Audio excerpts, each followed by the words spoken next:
Hey guys, Youngblood with you with another Mercury Star Runner video, and this time what I actually want to cover is the question that always comes up when a new ship comes out, and that typically is what can it fit in, or if it has a cargo ramp and area, what can actually fit inside of it.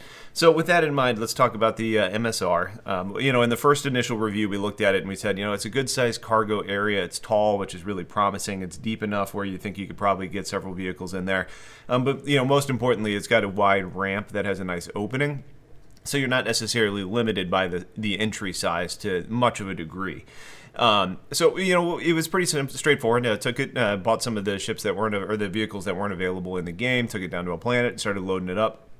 And we can confirm some of the really easy ones, right? Like, we all knew that the Gray Cat was going to fit in there. Dragonfly and Nox can get in there as well. No big surprises there. The good news is that vehicles like the Cyclone, all of the variants, even the turreted version, can fit in there, as well as the Gray Cat Rock. The Rock was the one that was a little bit unknown because a lot of times that mining arm ends up kind of sticking up high and you end up getting into issues where you have collision issues with the door. It was big enough for the Rock to actually get in there. Then I decided, okay, let's go ahead and move up to something like the Ursa. And I thought the Ursa was going to fit in there, no problem at all. Turns out it is a very tight fit to get the Ursa in there, specifically about height and width. The depth inside of the cargo area is more than enough. You can get it in there. There's a little bit of room on the front and back. But when I was doing that, I was thinking to myself, well, I thought that there was a possibility for the Ballista. I didn't think it was going to fit, but I thought it was a possibility. Upon actually testing it, it wasn't even going to be close. Once you got the Ursa out, you could tell pretty straightforward that it wasn't going to be able to fit anything bigger than that. And when I actually did try and grab the Ballista, I actually just touched the cargo ramp just barely, and the MSR just fell through the planet. So, not that those are necessarily related, but I can tell you that the Ballista does not fit back there. So then we came into the point where I wanted to say, well, how many of these things can we fit in there? I will say that I did not test how many Dragonflies can fit in there. My guess is probably 5 or so.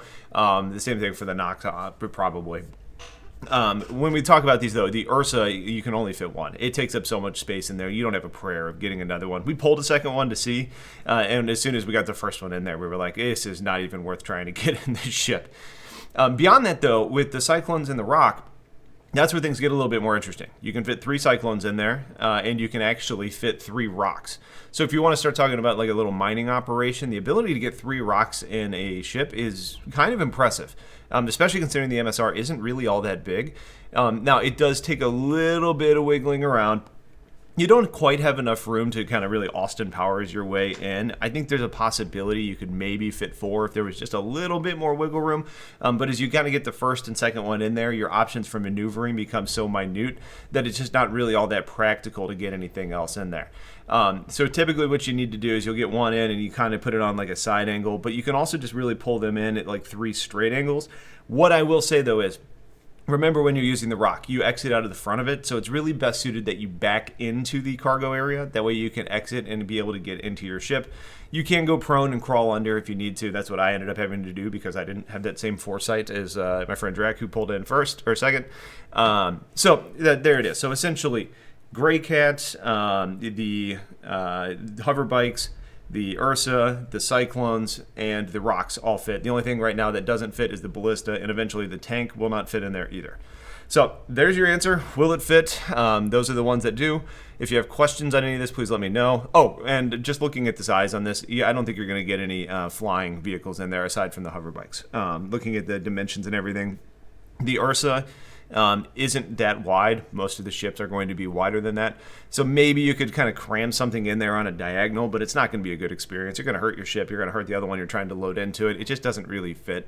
I'm sure people out there that play ship Jenga are going to be significantly better at this than I am. But based on my testing, I don't see any flying vehicles or flying ships actually fitting in there. But you do have a good contingent of ground vehicles that are options for you. So that's it for now. If you guys have anything else you need, let me know. Have yourselves a wonderful day and take care.